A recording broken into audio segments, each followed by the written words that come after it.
Test. Sound check. Test.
Tayo po ay magpuri sa Diyos sa pamamagitan ng awitin at pagkanta.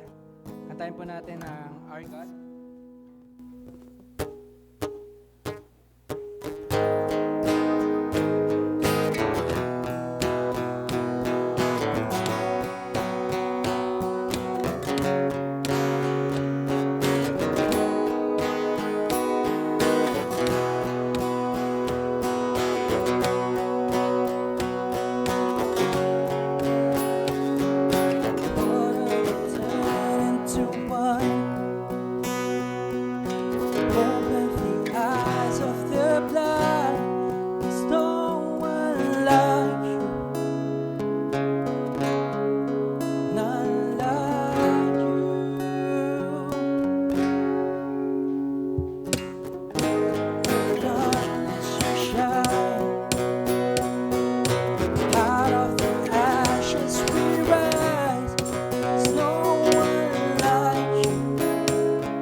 God is greater, our God is stronger, God you are higher than any other. Our God is healer, awesome in power, our God, our God.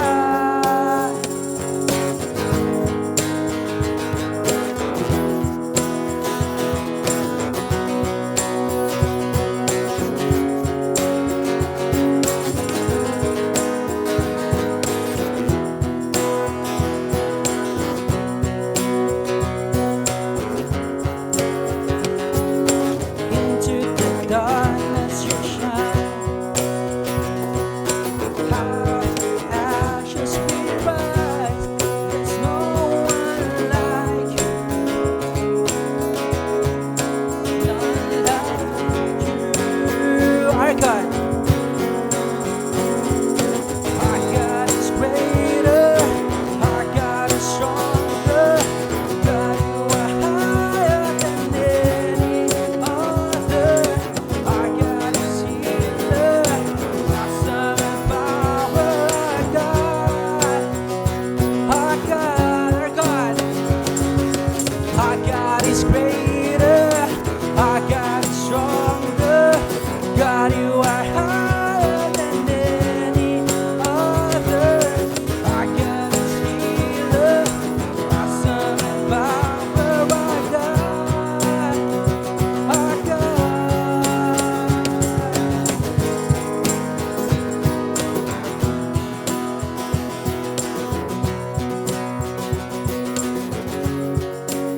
And of our God.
purihin ang Panginoon. Tunay nga na napakabuti ng ating Diyos. Kantahan natin ng Good Good Father.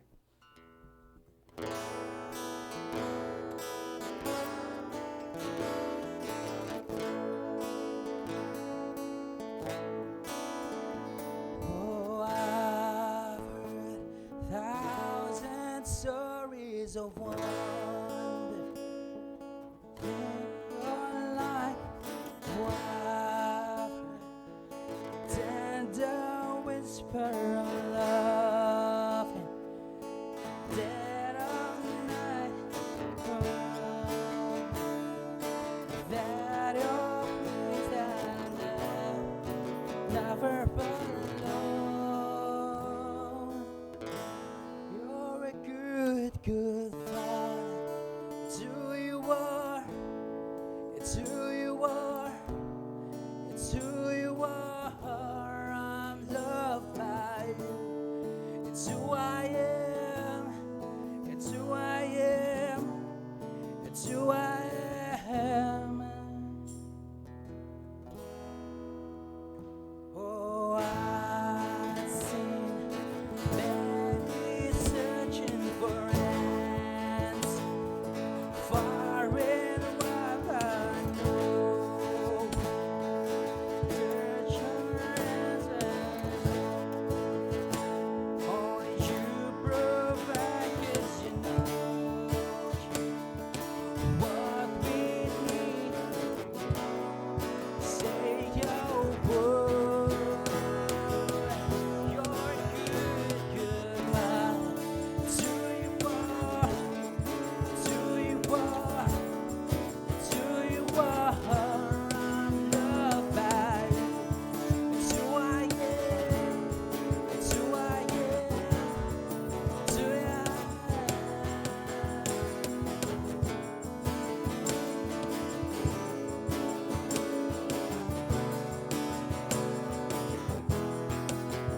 You are perfect in all of your ways.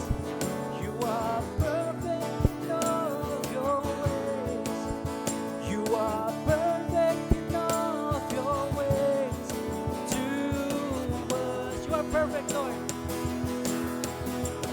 You are perfect in all of your ways. You are perfect in all of your ways. You are perfect in all of your ways to us. You are perfect, Lord. You are perfect in all of your ways. You are perfect in all of your ways. You are perfect in all of your ways to us. You are perfect, Lord. You are perfect in all of your ways. You are perfect in all of your ways. You are perfect in all of your ways to us.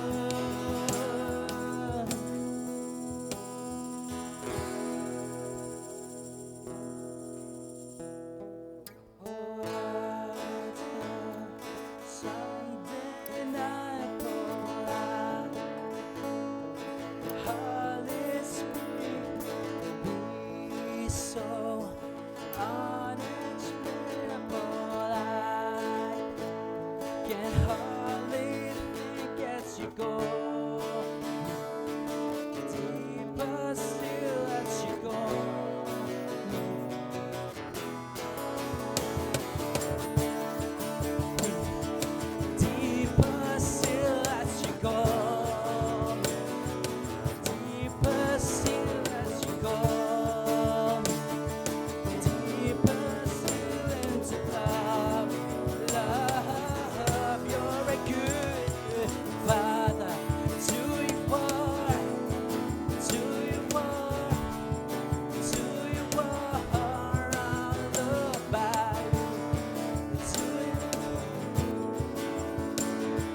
You are perfect in all of your ways to us.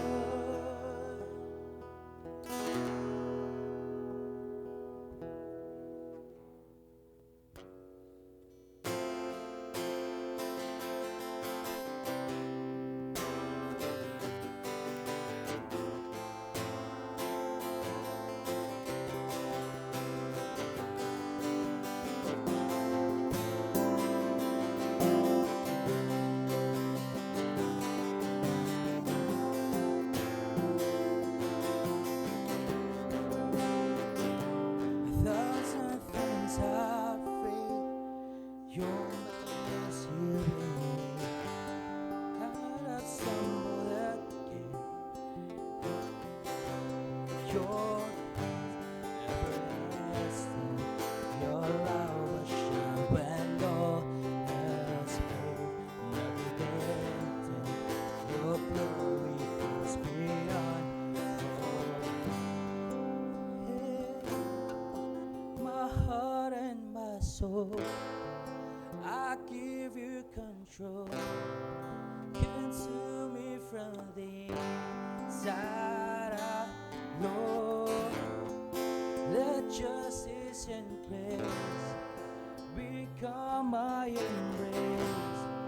To love you from the inside out.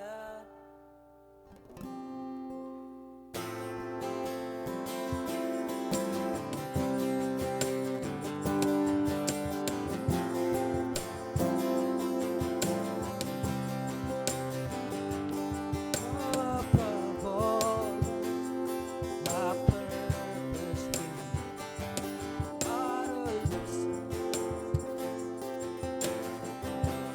You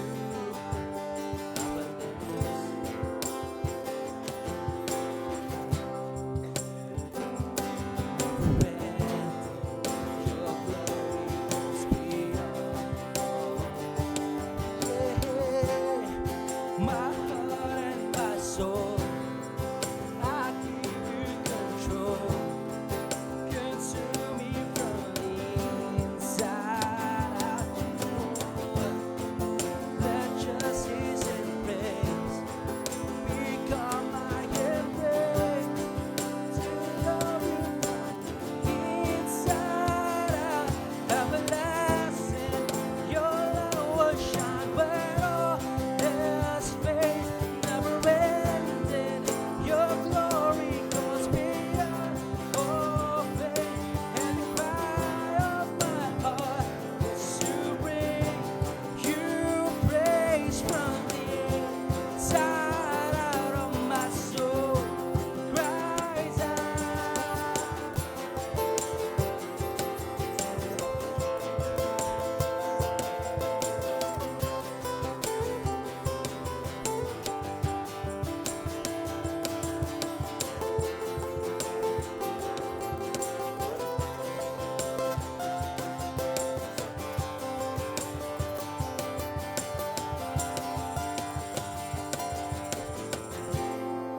My heart and my soul, I give you control. Consume me from the inside out, Lord. Let justice and praise become my embrace. To love you from the inside out.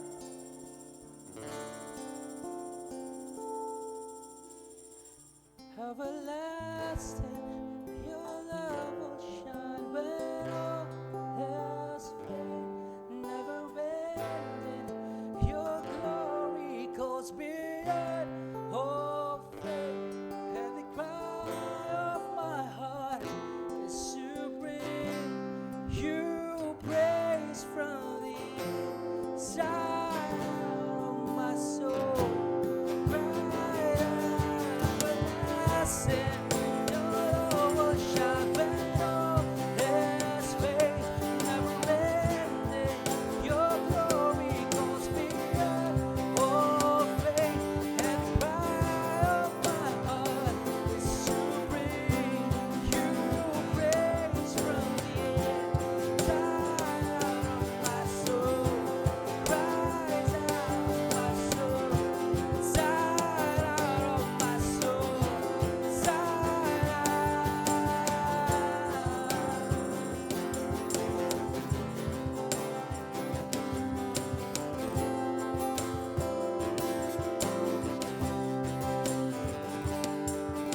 Panginoon.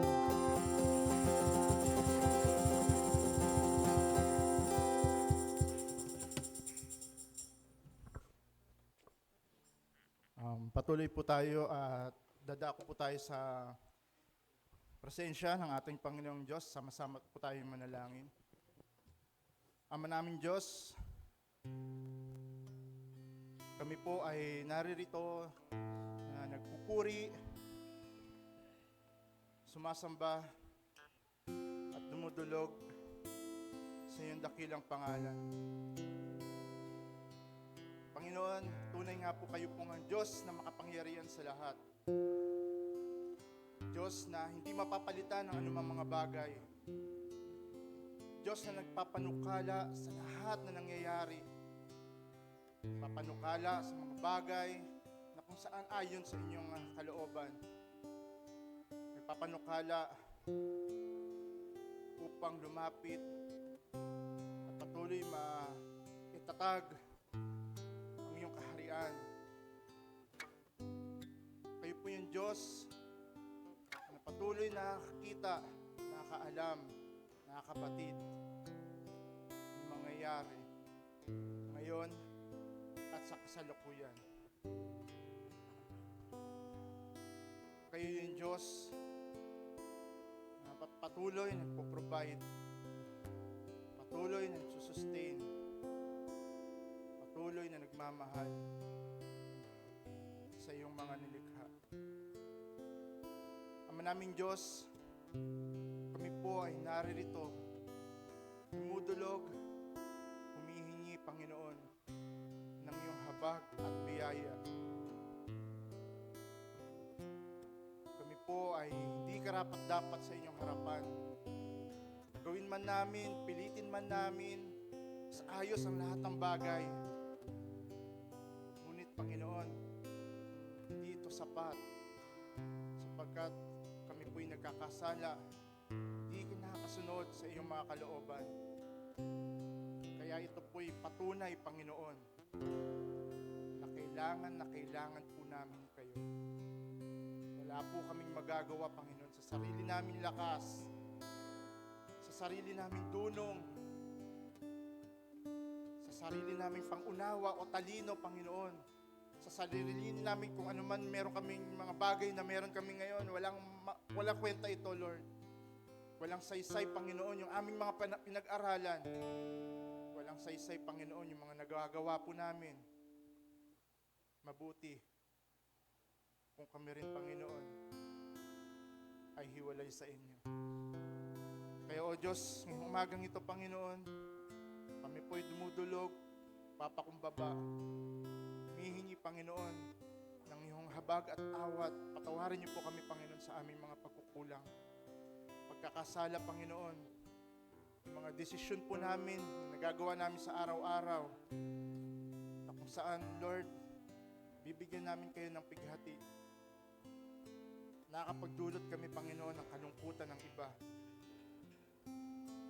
Dahil sa aming likas na pagkatao, Panginoon. Lord, sa bawat segundo, oras ng aming buhay, Panginoon, tulungan niyo po kami. Wala po kaming magagawa, Panginoon, kung kami po'y hiwalay sa iyo. Panginoon, dumadalangin po kami sa inyo na naway dinggin niyo, Panginoon, ang aming mga panalangin. Dinggin niyo, Panginoon, ang aming mga nasa puso. Lord, abot niyo po, Panginoon, yung mga puso ng bawat isa. Nalaman niyo po, nababatid niyo po, Panginoon, ang aming pagkatao. Sa aming lahat, Lord, wala po kaming maitatago sa inyo. Wala po kaming may pagmamalaki. Wala po kaming nabibigay na dahilan upang kami mawalan ng pananampalataya sa inyo.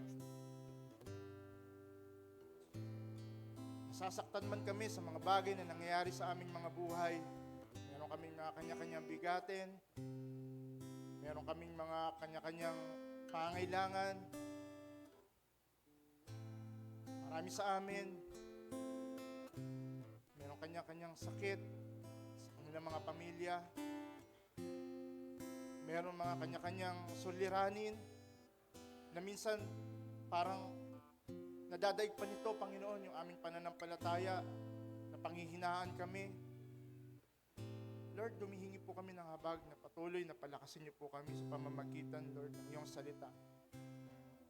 Tulungan niyo po kami, Panginoon, lalong mapalapit sa inyo upang sa ganun, Panginoon, yung mga kawalan ng pag-asa, mapalitan nito, Panginoon,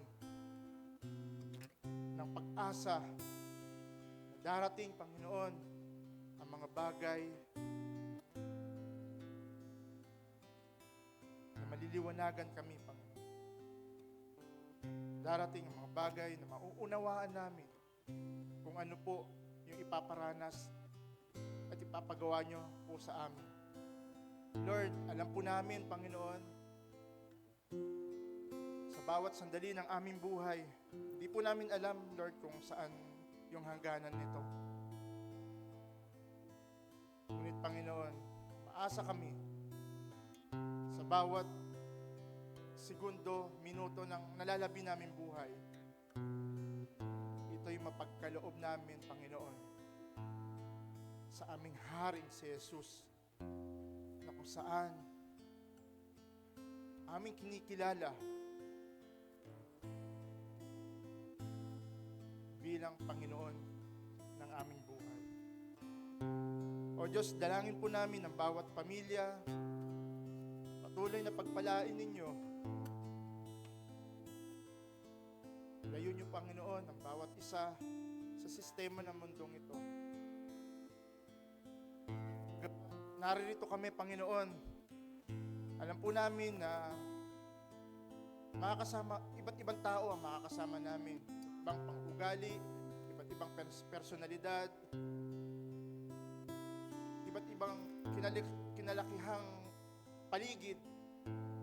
Lord, kung kami ay naririto at naroroon na, Panginoon, gawin mo kaming isang ilaw kung saan maimpluwensyahan po namin sila kung ano ang nais ninyo upang sa ganun, Lord, ang inaasahan naming pagbuti ng mundong ito, magamit kami patungo dun sa pag-asa na aming patutunguhan, sapagkat kayo'y naghahari sa kasalukuyan at kami gagawa, Panginoon, bilang inyong agent, Panginoon, upang tuluyang mapabuti, Panginoon, ma-restore itong mundong ito patungo dun sa makamtam namin yung bagong mundo na kung saan makakasama namin kayo, makakasama namin lahat ng mananampalatayang sumampalataya sa inyo. Lord, dalangin po namin ang bawat isa. Hindi man namin masabi, Panginoon, isa-isa yung aming mga saloobin. Ngunit, Lord, nababatid niyo po ang aming mga pangangailangan. Hindi po namin mabigkas ito. Ngunit, Lord, kayo po ang siyang nakakaalam ng aming buhay. Ganun din po, Panginoon, dalangin namin ang aming iglesia patuloy na maging source kami, Panginoon, pagpapala ng iba. Patuloy na maihayag, Lord, ang iyong salita, maabot po namin ang iyong nais na maabot, Panginoon. Dalangin din po namin ang aming mga pastor, Pastor Kit, Lord, patuloy na pagpalain ninyo sa magitan ng mga bagay, Lord, kung saan maibe-bless din po, Panginoon, ang bawat isa sa amin. Palain niyo ang kanyang pamilya. Sa ganun, Lord, yung bigatin na dadalhin niya kasama ang iglesia, Panginoon, na kanyang pinangungunahan. Patuloy na gumaan. Sa ganun, Lord, kanyang paglilingkod kay Haring Jesus, Panginoon, ay maging tagumpay, patuloy na mabunga, Panginoon, upang maging daan na marami pang mga manggagawa, maglingkod, magbigay ng buhay sa inyo upang sa ganun, Panginoon, ang mga ito ay maging dahilan, Lord, pagpapala ng iba, ng aming komunidad, sa mga taong aming makakasalamuha. Higit sa lahat, Lord, yung mga pinapanalangin naming mga mahal sa buhay, patuloy na maabot ng iyong salita sa pamamagitan, Panginoon, ng iyong mga manggagawa. Dalangin din po namin ang aming mga leaders, Lord, na patuloy na makapagplano po kami ng mga bagay na kakaganda ng aming gawain. Kapupuri, Panginoon, ang iyong pangalan. Nakatuon, Panginoon, at nakasentro, Lord, sa paglilingkod sa inyo. Ano man, Lord, ang mga suliranin na aming pinapanalangin, yung pangangailangan, Panginoon, ang pinag-uusapan ng aming mga liderato. Dalangin namin, Lord, kung iyong loloobin, Panginoon, ito'y magkaroon ng kasagutan upang sa ganun, Lord, maplano rin po namin sa pamamagitan ng iyong pangunguna mga bagay na makakapag-ayos ng aming iglesia. Dalangin din po namin ang bawat miyembro, Lord, ng aming iglesia. Hindi namin alam, Panginoon, ang mga estado ng bawat isa. Ngunit, Lord, alam po namin sa mga sigasig ng aming mga pastor, ng aming manggagawa, maabot po namin kahit saang mang lugar naroon sila. Dalangin po namin ang mga care groups, Lord, na patuloy na pagpalain ninyo upang sa ganun, Lord, ang bawat estado, Lord, ng mga manggagawa po namin ay maabot simula sa kalalakihan, sa kababaihan, sa kabataan, sa mga children's, Lord. Bless niyo po ang aming liderato dito, Panginoon. Maging sa aming music team, Lord, palain niyo po ang tagapanguna. Tuloy na magkaroon po kami ng sigasig. Tuloy makapag-provide po kami ng mga manggagawa rin. Tutugtog, Panginoon, na magpupuri sa inyo. Gamitin niyo po ang aming mga talento upang mapapurihan namin kayo. Upang maitaas, Lord, iyong pangalan.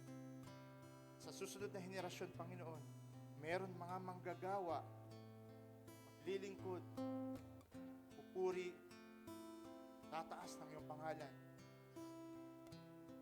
Mawala man kami, Panginoon, meron mga henerasyon na darating, patuloy, susunod, Panginoon.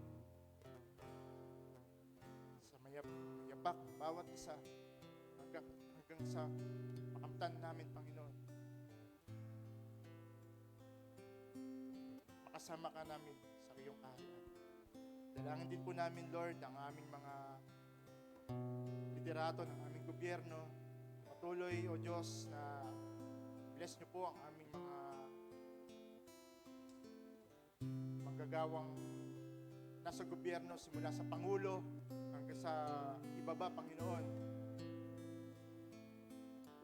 na gumagawa at ng mga nagdidesisyon upang sa igaganda ng aming bansa. Dalangin namin, Lord, sa nalalapit na eleksyon, Panginoon, ng barangay, SK. Lord, dalangin namin na tulungan niyo po kami na makapagdesisyon sino ang aming mga boboto, tatayo, Panginoon, na liderato ng aming barangay. Lord, dito sa liderato na ito, madaling maabot, Panginoon, yung mga tao nangangailangan. Madaling maabot, madaling malapitan. Kung kami ay may mga pangangailangan. Higit sa lahat, Lord, yung mga aping-api, minsan nawawalan ng pag-asa na wala na magawa yung mga leader namin. Lord, ito yung panahon na makapag-desisyon po kami. Ito yung panahon na gamitin niyo po, hindi lamang po yung pupusuan namin na kakilala or kamag-anak or anuman. Kundi Lord, maipakita, Panginoon, makita namin kung ano yung plano ninyo na maging liderato na tatayo upang patuloy na gumanda ang aming community. Alam namin, Lord, sa ngayon ng gobyerno na ito ay patuloy na madaling maabot, Panginoon. Yung nais na maabot na biyaya na nagmumula sa iyo. Minsan pa, O Diyos, iadalangin namin ito, Panginoon, na meron pong papakumbaba sa inyong harapan. Meron pong pagtitiwala na inyong mararapatin, Lord, na dinggin ang aming mga panalangin. Ito'y magkaroon ng kasagutan. Maraming salamat, Ama. Ang lahat ng ito ay aming dalangin sa pangalan ni Jesus. Amen.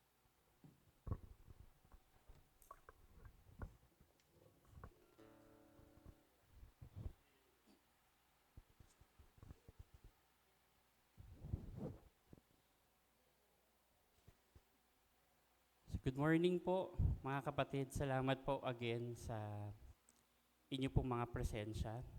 So while waiting po sa ating pong pastor, so gusto ko lang po magbasa ng isang verse and then we'll continue po sa ating pananambahan. Yung Romans chapter 8, verse 28. And we know that all things work together for good to them that love God, to them who are called according to His purpose. Ito po yung parang nagiging mantra ko din po sa life. When I heard about this, Romans 8:28. In Tagalog po, lahat ng bagay na nangyayari, lahat ng experiences natin sa buhay natin, whether maganda man ito o nakakasakit sa atin, ay ginagamit ng Panginoong Diyos para tayo po'y baguhin. Ginagamit ni God para tayo po'y mag-grow spiritually para sa Kanya. I'd like to take this opportunity din po, and I'll call somebody mamaya para mag-testimony while waiting for our pastor po. So again po, ito yung nagiging mantra ko each and every time na talagang may nangyayaring hindi talagang maganda. Kasi as we all know, sa mundo po natin today, marami po tayong naririnig na masamang balita sa paligid natin. And even kahit sa family natin, no, minsan may mga bad news, mga biglaang pangyayari, na minsan mapapa-question tayo why we're experiencing such things. Pero each and every time na nakaka-experience nga ako ng mga ganitong bagay, lagi akong bumabalik doon sa sinabi ni God. Sinabi sa Romans na lahat-lahat ng bagay, merong kinalaman yan. Kahit na minsan hindi talaga natin maintindihan, no. I'd like to share with you yung experience ko po. Mag-testimony na rin po ako, then I'll call somebody po. I'd like to say thank you po kay God sa mga pangyayari sa buhay ko. Early this month, talagang kinatok ako ni God na talagang we have to be serious sa paglilingkod sa Panginoon. Kasi talagang tayo na po yung next generation ng talagang nang tatayo sa ating simbahan. Tayo na po yung next generation na mag-spread ng good news talaga po sa community natin. And why not start po natin to sa sarili nating tahanan? Why not start po natin to sa ating sarili talaga mismo? Kasi minsan may mga plan tayong magaganda eh. And we're willing talaga to to go outside and share the good news of God. Pero mag-uumpisa po ito mga kapatid sa ating sarili talaga. If we're not going to surrender ourselves talaga kay God, hindi tayo magiging effective na ilaw. Nabanggit nga kanina sa panalangin ni Kuya Bobot kanina na maging ilaw po tayo. Paano tayo magiging ilaw kung hindi tayo kukonekta talaga sa source ng kuryente, which is kay God? I'd like to encourage everyone. we have to be serious sa ating personal relationship sa Panginoon. So again, mga kapatid, tayo po yung gagamitin ni God para sa ating kanya-kanyang pamilya, para sa ating community, para sa ating simbahan, at kung saan man po tayo mapapadpad. And yung mga experiences po natin are ginagamit talaga ni God para hubugin tayo. So I'd like to say thank you again, and I'm very happy to see na nandito po tayong lahat. So again, maraming pong salamat sa Panginoon Diyos. So sino po kaya pwede pa na magbigay po ng testimony? Kahit 1 to 2 po siguro while waiting. Anyone po, yung goodness po ni God, pakita po natin or i-share po natin. Not necessarily na like detailed, no? Pero yung maitaas natin si God, yung sa experiences natin, this past few days or past few weeks, enough na po yun. Okay po, si Ate Sally po.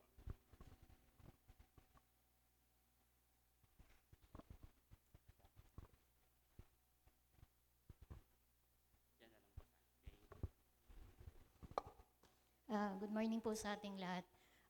Actually, medyo matagal na po tayong hindi nagkakaroon ng ganito. So, napakagandang opportunity po para magpasalamat kay Lord sa lahat ng mga blessings na binibigay hindi lang po sa pamilya namin, kundi sa bawat isa po sa atin sa BCFC. Siguro po ang pinapasalamat ko lang po is natapos na kami dun sa panahon na mas grabe ang hirap dahil lahat kami walang trabaho na dinulot ng COVID. Kahit papaano po ngayon, nakakaraos na kami dahil meron na kaming pinagkakakitaan. Although sa part ko po kasi medyo talagang ang hinihiling ko lang po kay Lord makalipat na ako ng trabaho na pang umaga. Dahil ang nagiging epekto po sa akin is madalas nang tumataas ang BP ko.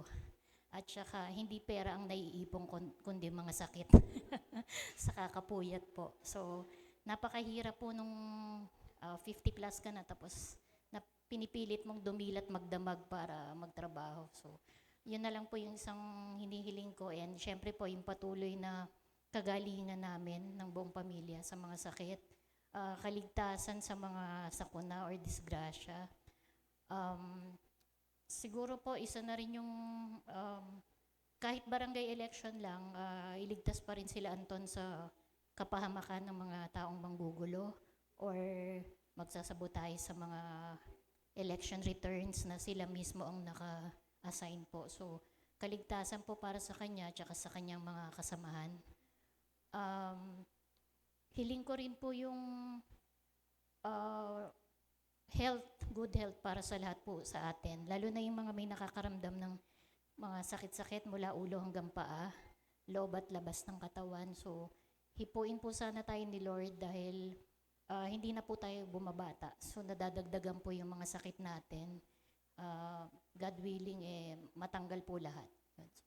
Yun lang po. Maraming salamat po sa pagtulong sa amin ni Lord. Marami na po kaming pinagdaan ng mga mabibigat na sitwasyon, pero kinakaya rin po namin sa tulong po ni Lord.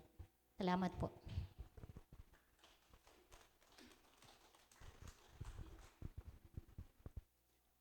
Yan, maraming salamat po, Ate Sally, sa inyo pong testimonies po, sa greatness po ni God sa atin. So magbigay lang po tayo ng konting announcements para po while our pastor is preparing.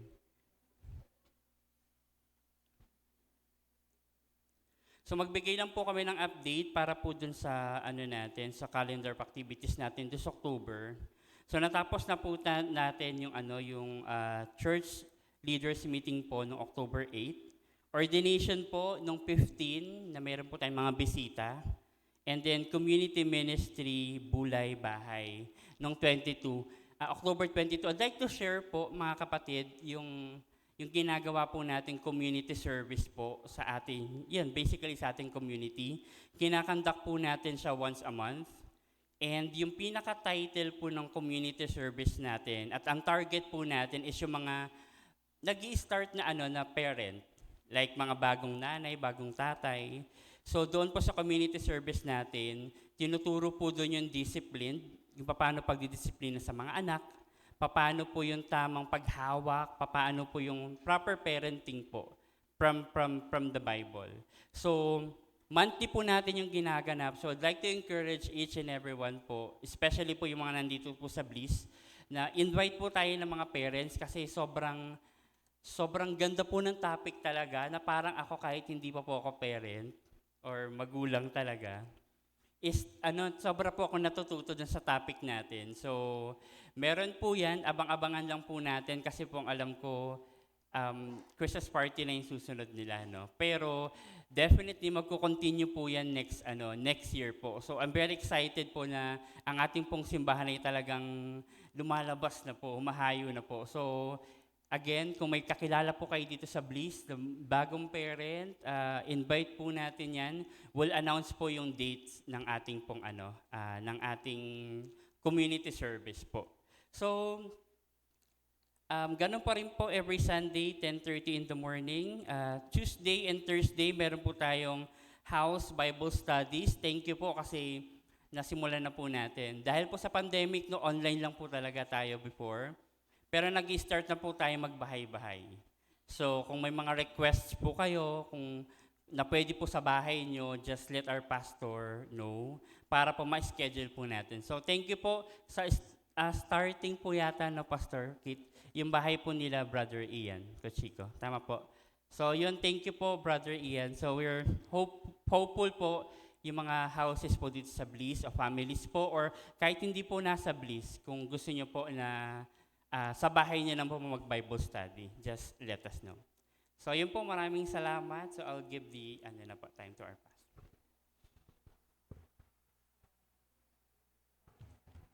Thank you so much, Nald, sa pagsalo at salamat po sa pag-aantay. Almost 2 hours po kami bumiyahe. Grabe po yung traffic, ang daming sinarang kalsada at halos 5 o 6 na patay ang aming dinaanan na prosesyon. Ewan ko, ang daming humabol. Pero praise the Lord dahil makakapagpatuloy po tayo ng ating gawain pa rin po. So, usually ang ating pong message ay umaabot ng 40 to 45 minutes. Pero susubukan ko po i-cut ito into 30 minutes. Pero napakahalaga po nito dahil ito po ay magiging transition mula sa tema natin from September and October, which is loving God, hanggang sa November to December, which is loving others. So, nakapakinig na tayo ng mga preachings na hindi mo talaga mapaghihiwalay yung pagmamahal sa Diyos at ang pagmamahal natin sa ating kapwa. But at the same time, merong missing link doon na nung sinabi ni Jesus Christ, loving God, to love God with all your heart, everything, to the whole you, and then to love your neighbor as you love yourself, merong, hindi naman missing dun sa sinabi ni Jesus, pero meron dong very important na link na hindi kumbaga obvious na. And that is Jesus Christ, who is the one saying yung important na commandments, yung first and second down, the greatest command na sabi ni Jesus Christ. Now, let's now talk about yung kung sino at anong tungkol kay Jesus Christ sa umagang ito. Na magiging transition natin mula sa dalawang malalaking greatest commandment. Ilan po sa atin dito, or hindi pala ilan, lahat pala siguro tayo meron. Ang tanong is, ilan ang mga advantage card o membership cards ang meron sa inyong mga wallet? Dami, minsan nababaliktad-baliktad pa. Pagdating ng Watsons, Mercury yung nabibigay mo. Pagdating ng Robinson, yung SM Advantage card yung nabibigay mo.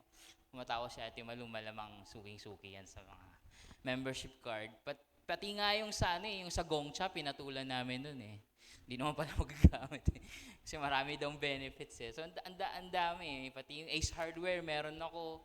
Pen shop noon, meron. So, dami mga cards at gusto mong kunin yon dahil mayroong mga benefits, So, bakit nga ba tayo nagsisign up sa mga yon? Dahil ang daming benefits na pinapangako sa atin. And kung talaga namang suki tayo sa mga tindahang yon, marami naman talagang makukuha. Like yung si Mercury Drugstore, ang ganda ng mga freebies nila eh. Actually, minsan mas maganda pa nga talaga yung collection, yung ano nila eh, yung mga planner nila. Pero ang tanong, talaga binabasa natin yung terms and conditions pag nag-sign up tayo ng mga Advantage card? And kung binasa man natin, which is hindi naman talaga, nag-agree ba talaga tayo sa lahat ng yon? Di ba? Hindi naman. O kaya kapag sinabing loyalty card, talaga bang loyal ba talaga tayo doon? O may iba pa tayong pinupuntahan? But it's just because may benefits. That's why we do it, di ba? So sa story na babasahin natin at pag-uusapan natin, merong agreement na nangyari. Pero itong agreement na to, question ni Jesus Christ. Actually, hindi lang agreement kundi belief. Pananampalataya sa Tagalog. There are people who believed in Jesus. Actually, yun yung pagkakasabi, Pero question ni Jesus yung belief nila. Alamin po natin, nasamahan niyo po ako sa pagbabasa ng salita ng Diyos. Hinihan ko po kayong tumayo. At babasahin natin ang ating pagbabasehan ng ating mensahe sa John chapter 8, verses 31 to 47. Now, medyo mahaba po ito at yung kabuuan po nitong usapan ay mula pa sa chapter 7, even beyond, At tuloy-tuloy pa ito hanggang katapusan ng chapter 8 and even chapter 9. Pero kukuha lang tayo ng isang chunk, tapos kukuha lang din tayo ng ilang points mula dito. So John chapter 8, verses 31 hanggang 47. Ito yung panahon na medyo mainit na ang ulo ng mga Pariseo, ng mga leaders ng Israel at ng ibang mga Hudyo kay Jesus Christ. Basahin po natin. Babasahin ko po mula sa New International Version, verse 31 to 47 ng John chapter 8. To the Jews who had believed him, merong mga nanampalataya daw. Yung verse 30 may sinabi dyan, many believed him. So verse 31, to the Jews who had believed him, Jesus said, if you hold to my teaching, you are really my disciples.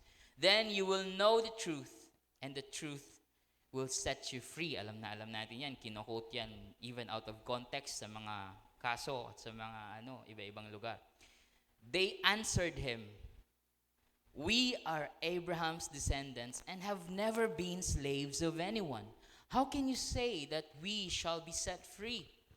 Jesus replied, I tell you the truth, everyone who sins is a slave to sin. Now, a slave has no permanent place in the family, but a son belongs to it forever. So if the Son sets you free, you will be free indeed.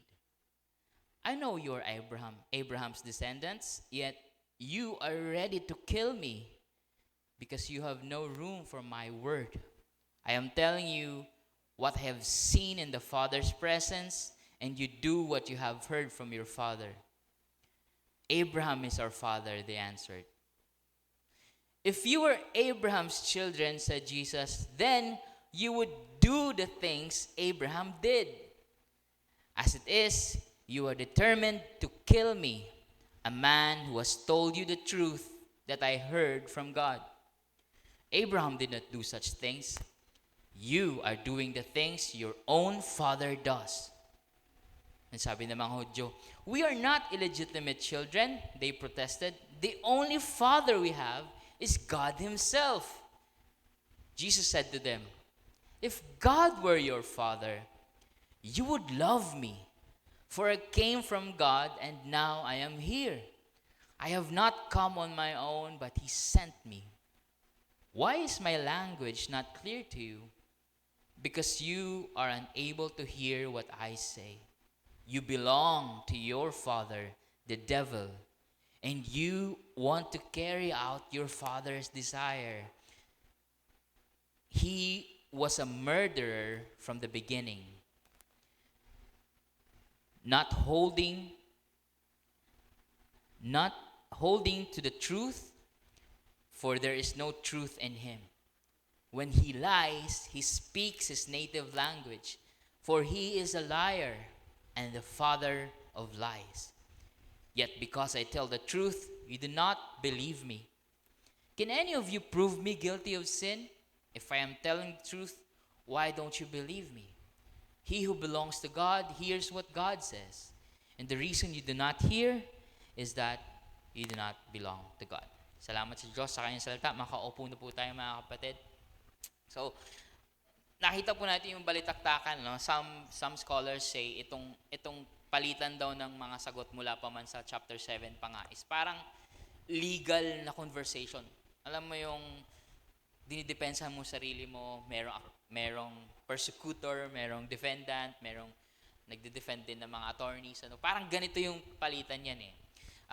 There was a time dito sa conversation na si Jesus yung inaakusahan na hindi naman maganda yung testimonya mo kasi mag-isa ka lang, wala kang ibang testimonya. Tapos sabi ni Jesus Christ, yung testimonya na nag-agree sa akin, hindi lang ako kundi yung Ama. Kasi binaliktad na ni Jesus Christ si Jesus Christ na yung merong advantage dito sa usapan na to, no? Kasi merong nag-agree sa kanya eh. Parang, merong naniwala mula sa mga gustong pumatay sa kanya, sa mga nagalit sa kanya. So this was it, no? Nagtuturo si Jesus sa loob at labas ng templo ng Jerusalem. At ang tinuturo niya ay mga bagay na hindi katanggap-tanggap sa mga Hudyo. It's as if yung parang kabastusan sa kanila. The same way na binabastos din ng ilang mga, hindi pala lang, yung pakiramdam ng mga Israelites, every time na inaatake sila ngayon ng Hamas, no, na group, na tinataon talaga lagi ng Hamas yun sa mga special na occasion ng Israel. Tinataon nila itong recent na atake ng Hamas, tinaon nila yon sa Feast of Sukkot or yung tinatawag nila yung last day, which is yung celebration nila sa katapusan ng pagbabasa ng Torah. So it's a very important feast sa Israel, tapos umatake yung Hamas. The same day, ito yun, it's the same day na umatake si Jesus sa templo ng Jerusalem at nagsasalita siya ng mga ganito. It's the same day, the last day of the feast. So, si Jesus, naging kalaban siya ng mga Hudyo at that moment for talking about things na hindi katanggap-tanggap sa kanila sa loob at labas ng kanilang templo mismo. Kung pinakasagrado nilang lugar doon, nagtuturo si Jesus. And yung mga claim niya, hindi parang ako ang high priest o ako ang isa sa mga propeta. Hindi. Ang mga claims niya is that He is the Son of God. That He is the Messiah na padala ng Diyos. And dito sa mismong chapter 8, nag-claim siya na I am the light that gives life. Siya ang liwanag na nagbibigay ng buhay. And those are not simple claims. Those are terms na maikakabit mo sa Diyos. The one who is the creator who said, let there be light. And the one who breathed into the nostrils, the mouth of His creation so that they can live and have life. And sabi ni Jesus, I am the light. Anyone who believes me will have life. Na yung mga sinabi ni Jesus, napaka-confusing, napaka-controversial sa mga tao.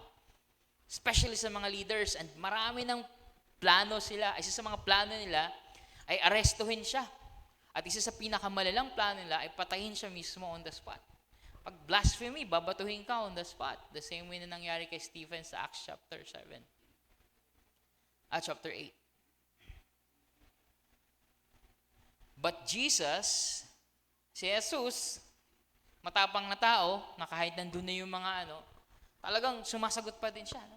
Nagka-counter siya ng argument sa mga tao. Counter their accusations na sa galing ng kanyang mga counter accusations at counter arguments. Yung mismong mga galit sa kanya at gustong pumatay, marami doon na niwala.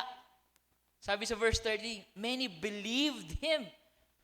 No, kung kukunin lang natin yung exact na word niya na believe, it's yung root word na pistis, which is translated to faith.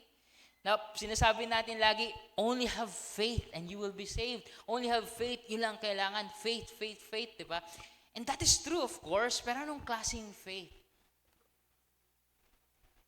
naisip nila, maybe itong si Jesus tama nga siguro. Galing nga siguro siya sa Diyos. The same way na sinabi ni Nicodemus sa John chapter 4, same book. Sabi ni Nicodemus, alam namin na galing ka sa Diyos. Kasi wala iba makakagawa ng mga milagrong yan kung hindi kakasasamahan ng Diyos. So there's an agreement. There's belief. May pananampalataya. Naniwala sila sa sinabi ni Jesus. So itong binasa natin kanina, hindi na ang mga leaders ang kausap ni Jesus. Hindi na yung mga taong galit pa rin sa Kanya. Kundi kinausap niya mismo diretso yung mga nagki-claim na naniniwala na sila kay Jesus. Jesus is speaking directly to those who believed. At nire-rebuke niya sila at chine-challenge nila sila na hindi talaga nila nauunawaan siya at ang kanya mga katuruan. Na tayo naman ngayon sa panahon na to, tayo na nag-claim na Kristiyano, na naniniwala kay Jesus, na may pananampalataya kay Jesus, magre-reflect tayo sa sinabi ni Jesus. Kasi kung faith lang naman in general ang pag-uusapan natin, wala tayong pinagkaiba sa mga kinausap ni Jesus. They also believed. Ang tanong, anong klaseng belief? Ito ba yung i-rebuke ni Jesus? O itong i-restore ni Jesus? Tatanggapin o itatakwil? So we must reflect sa mga bagay na to na mahahanap natin dito. Napakahabang conversation, I would like to highlight at least 3. Ang una na maikuha natin dito is that the true Christian faith upholds the teachings of Jesus. Ang totoong pananampalataya ng mga Kristiyano o Kristiyanong pananampalataya ay pinapahalagahan, inaaral, isinasa puso at isinasa buhay ang mga katuruan ni Jesus. No, hindi lang to mental agreement, okay, sige, 10% discount, makakaipon ako ng 0.1 something kada grocery ko ng 500 pesos, tapos, perma na lang agad, di na binabasa, Hindi to ganun. It's really understanding who Jesus is and living out His teachings. Na yung mga Hudyo, hindi nila talaga naintindihan yan. Dahil naniwala lang naman sila doon sa debate. Dahil mukhang tama naman si Jesus.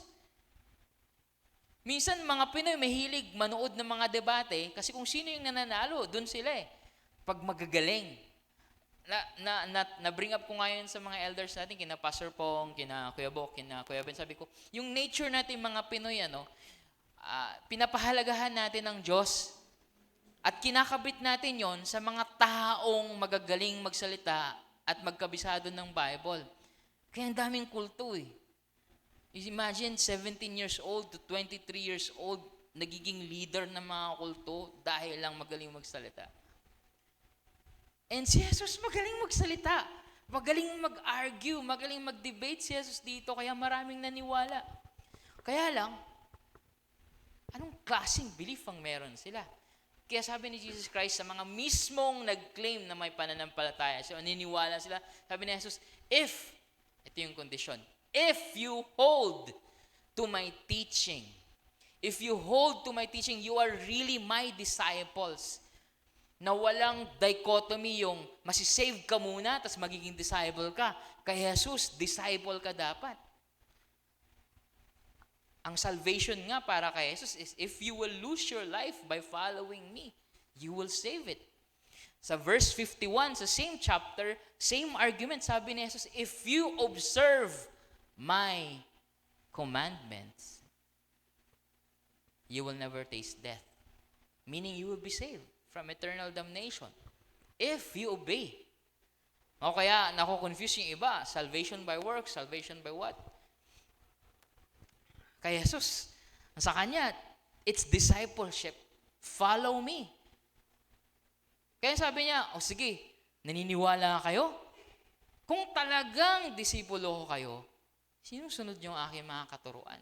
Pinapahalagahan niyo. Pero obviously, hindi to mga taong talagang sumusunod sa Kanya. Kasi a while ago, gusto nga siyang patayin Jesus knew na itong mga Hudyo, Iba sila sa mga totoong disipulo ni Jesus na kasakasama niya all the way. From the very beginning, nung tinawag sila. Yung pananampalataya nitong mga bagong nagsabi na they believe in Jesus ay hindi tama. Mga kapatid, you cannot divide faith in Jesus from following His teachings. Hindi talaga natin mapaghihiwala yun. Of course, magkaiba yun necessarily kasi baka naman ma-accuse ako na ang kaligtasan para kay Pastor Kit ay good works or obedience. Hindi naman yun ang sinasabi ko. Ang tinatanong natin dito, anong klaseng pananampalataya ang meron itong mga Hudyong to versus yung pananampalataya na meron ng mga disipulo, na totoong disipulo, that made them follow Jesus Christ all the way, even up to Jerusalem. Hindi natin pwedeng paghiwalayin yung kapatid na pananampalataya, saka mo na iisipin yung discipleship. Now, sige, magsa-sign up muna ako sa Christianity na yan kasi ayoko mapunta sa impyerno. Pero saka ko na susundin si Jesus. Kapag ganun ang mindset, isa tayo sa mga sinerebuke ni Jesus.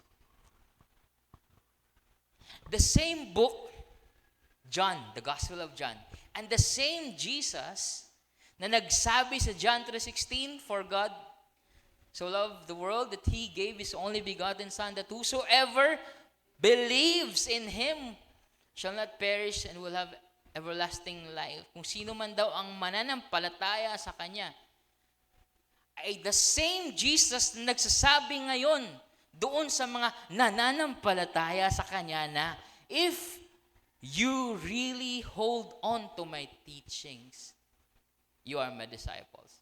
But obviously hindi. So you are not really my disciples. May tension dun, may tension. Kung mamimisinterpret natin yan, parang magkaiba yung sinabi ni Jesus. Sabi niya, believe lang. Tapos mamaya, believe pero may obey. Ang point lang ni Jesus Christ dito, kung talagang tama yung pagkakaintindi nyo sa akin, kasi yun yung paulit-ulit yung sinasabi, hindi nyo talaga ako naiintindihan eh. Hindi nyo talaga ako naiintindihan. Kaya yung pananampalataya ninyo mali. Kasi kung talagang totoo yung pananampalataya ninyo, papahalagahan nyo yung katuruan ko, magiging disipulo ko kayo. True Christian faith upholds the teachings of Jesus, understands the teachings of Jesus, and then obeys them.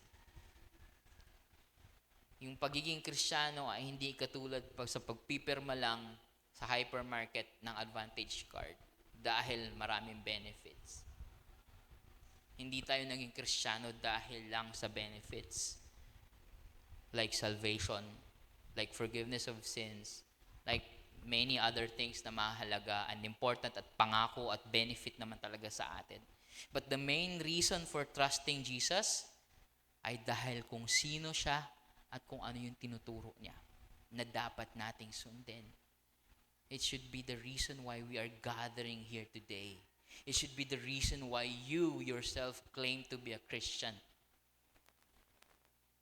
Kaya minsan, nalulungkot din ako kasi ang bungad na lang natin lagi pag nag-share ng gospel, meron tayong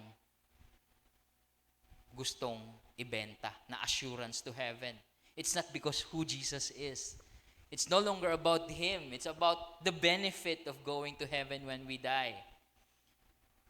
Which is partly true. Mapupunta naman talaga tayo doon when we die, when we are in Christ. But that's not the main issue of the gospel.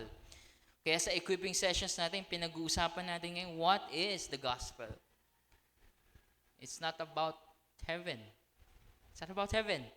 You can never find me a verse about the gospel talking about heaven. I mean, going to heaven when we die eternally. It's about Jesus. At if it's about Jesus, then it's about following Him. Why are we here today? Para mag-check lang ng mga dapat nating gawin? O may pressure? O parang, nakalimot na ako, kaya nga bumabawi naman ako ngayon? Or dahil gusto lang natin ng benefit of being a Christian but not being a follower of Jesus na maraming requirements, na maraming adjustments, maraming kailangan bitawan, maraming kailangan prioritization. The true Christian faith values and follows the teachings of Jesus. Pangalawa, na makikita natin dito, the true Christian freedom is found in Jesus. Now, saglit lang to dinaanan ni Jesus Christ. Sabi niya, kung talagang sinusunod niyo yung mga sinasabi ko, then disipulo ko kayo. And then malalaman ninyong katotohanan at ang katotohanan na magpapalaya sa inyo. Now, maraming na gumagamit yan out of context, like sa pagsasabi ng katotohanan, but that's not what Jesus meant. Kasi in a few verses after, sinasabi niya, the Son will set you free. Hindi yon necessarily katotohanan na kung ano-ano lang na facts, like yung kapag kang katotohanan ng menudo ay meron siyang carrots. Tama ba? Hindi ganong katotohanan lang. O yung pagsasabi na ng katotohanan na, nanay, kumuha pa ako ng 5 piso. Okay, anak, nagsabi ka ng katotohanan, the truth shall set you free. Well, in that context, yes, but that's not what Jesus Christ is saying. Ang sinasabi ni Jesus Christ, the truth will set you free, and then later on, sabi niya, the Son will set you free indeed. So yung truth na yan ay si Jesus. It's not about anything else. It's about Him. Kaya sabi niya, then you will know the truth, and the truth will set you free. Ang sagot ng mga Hudyo, hindi sila makapaniwala na iniisip ni Jesus na kailangan silang palayain. Nasa totoo lang, literally, kailangan silang palayain dahil sinasakop sila ng Rome at that very moment. Pero para sa kanila, in their faith, wala sila ibang sinasamba. Hindi sila alipin ng mga idols at na ibang Diyos-Diyosan. Anak sila ni Abraham. At si Abraham ay anak ng Diyos. Kaya sila na pamilya ni Abraham ay sa tingin nila, ang Diyos Ama ang kanilang Ama. They believe that God is on their side and they're not slaves to any power. Walang umaalipin sa kanila dahil apo sila ni Abraham. Pero sabi ni Jesus, no, hindi yun ang tinutukoy ko. Hindi porket descendant ka ni Abraham, ay walang umaalipin sa'yo. Sabi ni Jesus, I tell you the truth. Everyone who sins is a slave to sin. Now, a slave has no permanent place in the family. Kung sino man daw ang nagkakasala, ay alipin ng kasalanan. At kung alipin ka ng kasalanan, wala kang puwang na permanente sa pamilya ng Diyos. Pero ang tunay na anak belongs to the family of God forever. Meron tong connection na hindi na natin pupuntahan at hindi ko na rin sinama dito tungkol sa si Abraham. Sino nga yung anak ni Abraham? Si Isaac. May isa pa siya, di ba? Si Ishmael. Si Ishmael, anak nung slave, si Hagar. So, si Ishmael at si Hagar, mga slaves pinalayas. May intertextuality dito na nangyayari sa sinabi ni Jesus na, sige, bring up niyo si Abraham. Pero di ba yung mga slaves, walang pwesto sa pamilya. So yun sinasabi ni Jesus. Hindi naman kami slaves eh. Mga apo nga kami, tutunay kaming anak. Hindi kami papalayasin, hindi kami sa linya ni Ishmael. Sa linya kami ni Isaac. Sabi ni Jesus, that's not what I'm talking about. Nagkakasala ba kayo o hindi? Anyone who sins, sabi ni Jesus, kung sino man ang nagkakasala ay alipin ng kasalanan. Actually, yung word na does o sins doon is actually a phrase na who practices. Kung yun yung nagiging buhay mo, nagpa-practice ka sa kasalanan, matinding accusation ni Jesus sa mga Hudyo. Religyoso lang kayo, pero ang pinapractice nyo talaga ay kasalanan. Jesus tells them that they are slaves to sin even if they are so passionate and religious sa pagsamba sa Diyos. And isa nga sa mga patunay na makasalanan to mga kausap niya is gusto nga siya agad patayin kanina pa. Kaya binibring up ni Jesus, sabi niya, kanina lang gusto niya akong patayin, di ba? Sabi ni Jesus, hindi kayo mga anak talaga ni Abraham. Si Abraham, nakikipag-negotiate pa na huwag patayin yung mga tao. Si Abraham, namamagitan pa na huwag lang parusahan yung Sodom and Gomorrah. Pero itong mga to, Gusto agad patayin si Jesus. Sabi ni Jesus, hindi nyo minana yun kay Abraham. Apo lang kayo biologically, pero sa pananampalataya, magkaiba kayo. Mga kapatid, ang ibig nito sa atin, sabihin, lalo na tayo, alam na alam natin, nagkakasala din tayo. We who have also practiced sin in our lives, it must be remembered na tayo na nagsasabi na nananampalataya sa Jesus ay pinalaya ni Jesus. At na kinailangan din na palayain talaga ni Jesus mula sa pang-aalipin ng kasalanan. The Son sets us free nung nanampalataya tayo sa Kanya. Siyempre, at ang order niyan sa sinabi ni Jesus, itong pananampalataya natin ay talagang susunod sa mga katuruan ni Jesus. And then, sa pagsunod daw natin ng mga katuruan ni Jesus, mas mapapalaya pa tayo. We will know the truth about Jesus, and the truth, which is Jesus, will set us free. It's a cycle, no? Saan kang cycle? Sa cycle ng pag-aalipin ng kasalanan o sa cycle ng pagpapalaya ni Jesus? Ang kasalanan dito pinapakita sa atin na kabaliktaran ng paggawa ng mga kautusan ni Jesus. So kung nagkakasala ka, ang buhay mo ay puro pagkakasala, hindi mo ginagawa ang turo ni Jesus. O kapag no matter how imperfect, dahil di naman talaga tayo mga perfect, no matter how imperfect, passionate ka sa pagsunod, pagkilala kay Jesus at gawin talaga yung mga turo niya kahit na bumubulagta tayo, napapagod tayo, nagkakamali-mali pa rin tayo. Then you are staying away from the slavery of sin. Na totoo siguro sa atin ito, na tayo ay mananampalataya naman na talaga ni Jesus. And I assume all the good in us, meaning lahat tayo nakakatiyak naman talaga na totoo ang pananampalataya natin kay Jesus. But we never should come to a point na mamaliitin natin ang kasalanan. Na ini-entertain pa rin natin sa isip natin. Pinilayan na ako ni Jesus. So balik tayo sa pagkakasala. If Jesus has freed us from sin, then our life should focus on following His teachings. Hindi to necessarily perfect, wala naman talagang ganun. Pero yung direksyon ng usapan natin, saang cycle ka, alipin ka pa rin ba ng kasalanan o pinalaya ka na ni Jesus? Nagtitiwala ka ba na si Jesus ay may kapangyarihan na patawarin ka mula sa cycle na yan, at the same time, bigyan ka ng kakayanan na sundin siya.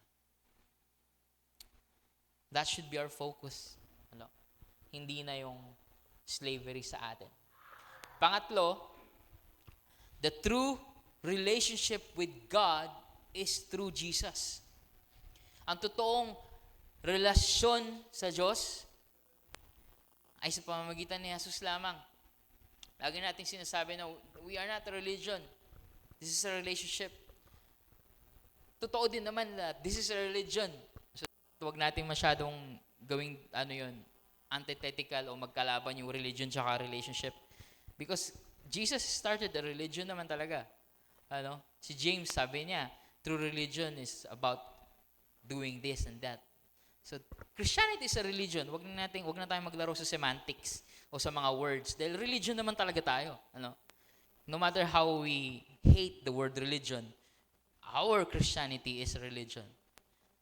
We are a Christianity with a system of belief and a system of practices that are considered as religion. Tignan mo man sa dictionary o sa mga research, saan mang area, it's a religion. But, of course, it's a relationship as well. Ito nga yung argument nila ng mga Hudyo, related kami kay Abraham. Nasabi mo, hindi namin ama ang Diyos. We have a relationship with God. Nasabi ni Jesus, talaga ba? Kung talagang may relationship kayo sa Ama, then dapat mahal nyo ang kanyang pinadala.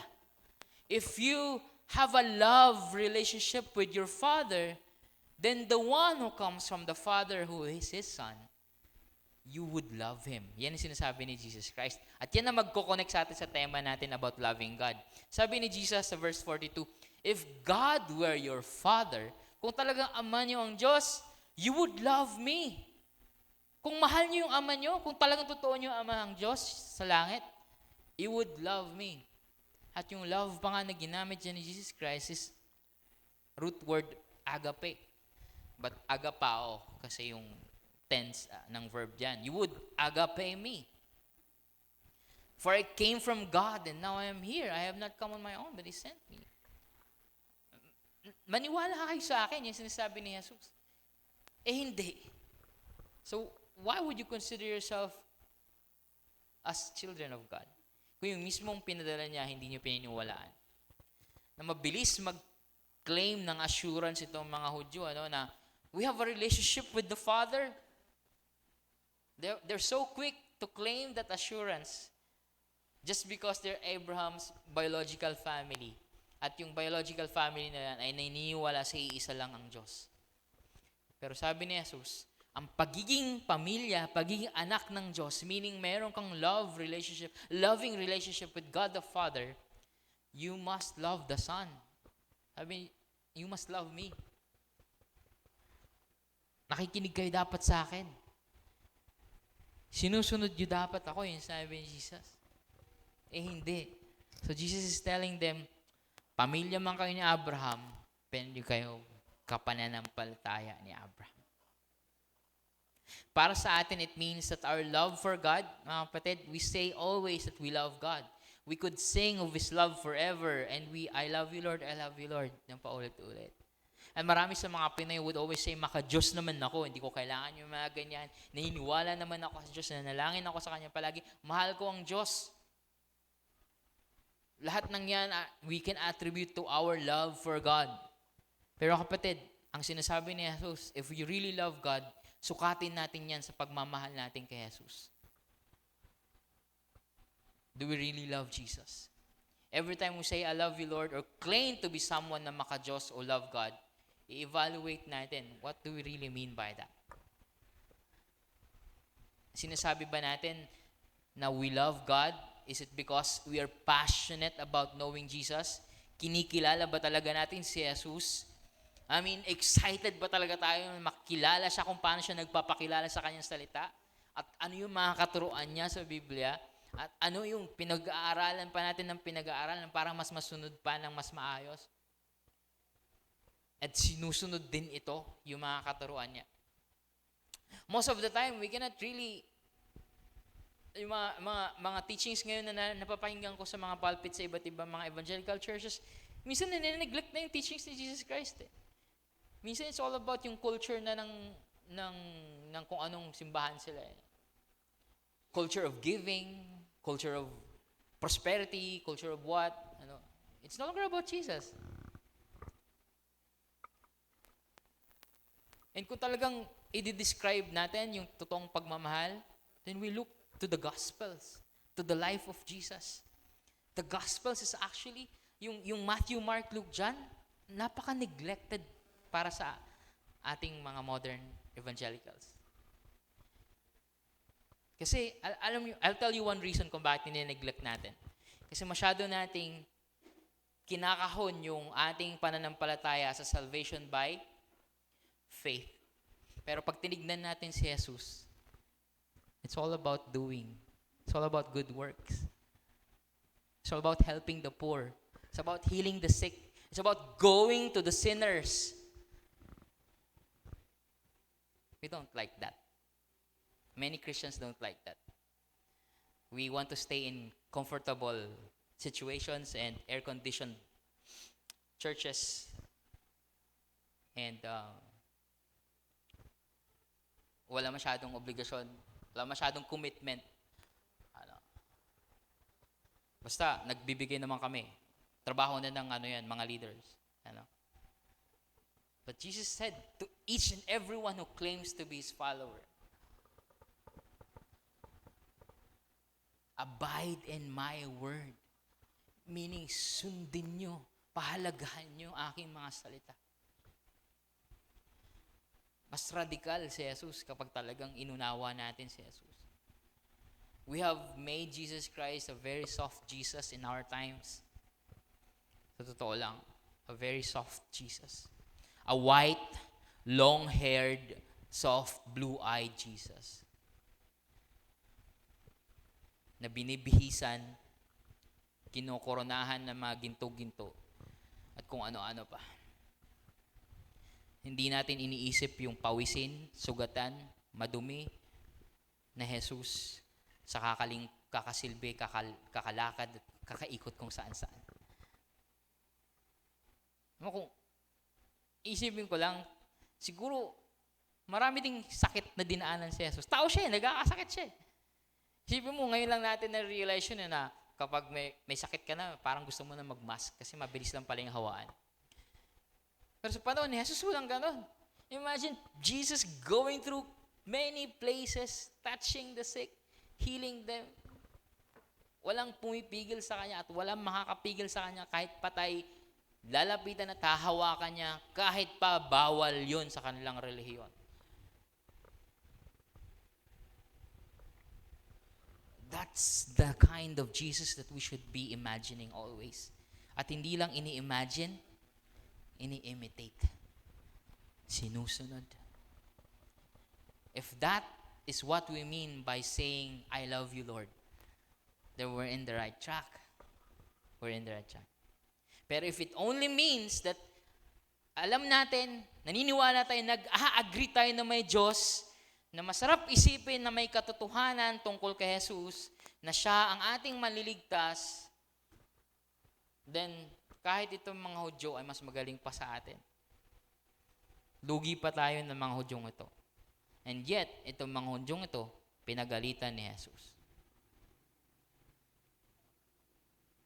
So we must evaluate ourselves when we say, I believe in God, I believe in Jesus, I have faith in Jesus, I follow, I love God. Si Jesus Christ ang ating standard. Si Jesus ang ating standard. Mga kapatid, I'll end this na. Yung pananampalataya natin hindi generic. There's a reason why we are being accused of being exclusivist. Na hindi tayo gaya ng mga relihiyon. Wala naman tayong choice dahil hindi talaga tayo kagaya ng ibang relihiyon. Kung si Jesus ang papakinggan natin, hindi niya sinasabing lahat ng relihiyon ay iisa lang.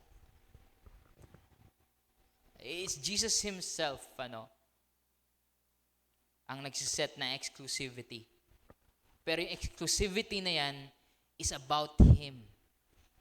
Not about anything else. No? Yung exclusive membership na yan, sinasabi natin, gasgasin na natin yung illustration, ay tungkol kay Jesus. Hindi sa kung anong pwede nating idagdag o isipin pa. Dahil si Jesus lang ang tanging daan, ang katotohanan at ang buhay. Gaya nga sabi niya sa mismong Gospel of John pa rin. It strictly centers on trusting Jesus. Yung magtitiwala ka talaga sa kung sino siya at sundin ang kanyang mga katuruan. Kaya naman mga kapatid, isa sa mga dapat na maging spiritual discipline natin mga Kristiyano is to really pay careful attention to His teachings. To His teachings. Kapon nasa book sale ako. Sa book sale, alam ba ang kagandahan ng mga Kristiyano? Maraming pera sa pagiging Kristiyano.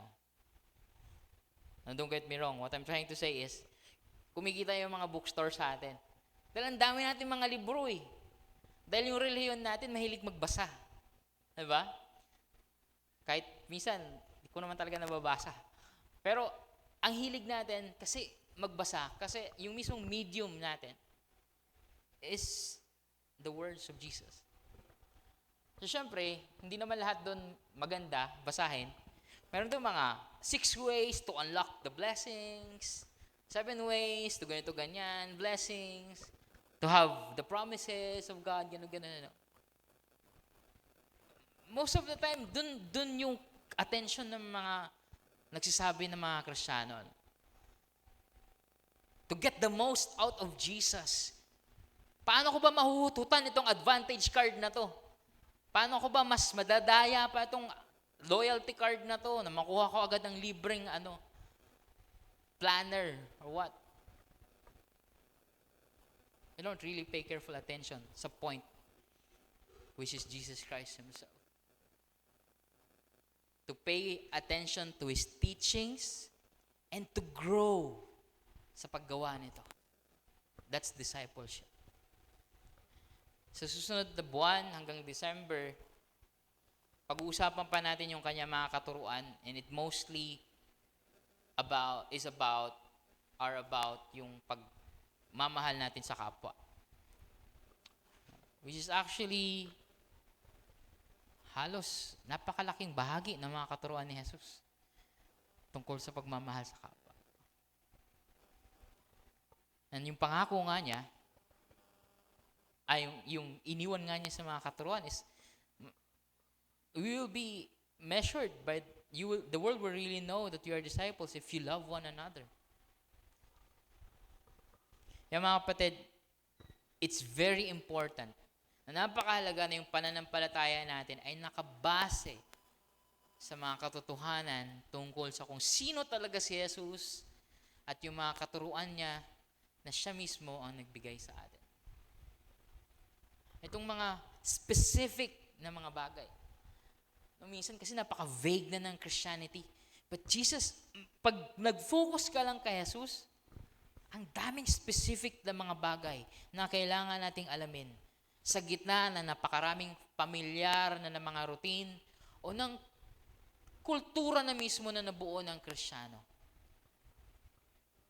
Minsan, ang laki ng pagkakaiba ng Christian evangelical culture sa Jesus teachings. Yung Christian culture, kasama dyan yung pananamit, mga terms, vocabulary, Christian culture, yung mga practices na wala naman sa Biblia, yung mga nakasanayan na natin, that's Christian culture. And those are not necessarily bad kung talagang napupush ka towards going deeper sa pagsunod kay Jesus. Pero madalas maraming bagay doon na ang laki ng pagkakaiba sa mga tinuro ni Jesus. So this is a challenge, ano? Kasi anyone can claim na follower ako ni Jesus, Kristiyano ako, mananampalataya ako ni Jesus. But itong mismo mga Hudyo na nagsabi na parang tama si Jesus, maniwala tayo sa Kanya. Sila mismo na-rebuke ni Jesus. Actually, the Gospel of John is about that. Paunti-unti, kumakalas yung mga sumusunod sa Kanya. Yung mga interesado sa Kanya. Dahil na-realize nila, iba to. Iba to si Jesus. And buti nga, wala na tayong ganong entanglement sa, hindi naman tayo mga Hudyo eh. Supposed to be, it's a good news for us that we're included into Christianity. Sa simbahan ni Jesus. But sometimes, yung sarili nating mga pinagagawa, yung privilege, yung comfort, yung familiarity, sometimes yun na naghahad lang sa atin into really following and obeying the teachings of Jesus. So I pray that we will continue to know Jesus. And that's our goal sana naman talaga sa buong taon na ito. Ano nga yung annual theme natin for 2023? It's the way of Jesus. It's not the way of the Baptists, the way of the sino pa man, the way of ganito. It's the way of Jesus. So, may the Lord give us grace that we will continue to open our hearts and minds by the Spirit's power to understand who Jesus really is, what His teachings are, and so that we may obey Him every day sa ating buhay, sa pamilya, sa trabaho, sa negosyo, sa pag-aaral, o saan man tayong gamitin sa komunidad o sa bahagi ng mundong ito. Saan man tayo dadalhin ng Diyos. We will be followers of Jesus indeed. Let us pray. Lord, we thank you for your word. And we trust that you have spoken to us and that we will obey by your grace, by the power of your Spirit in our lives. Help us, Lord, and may we glorify you in Jesus' name. Amen.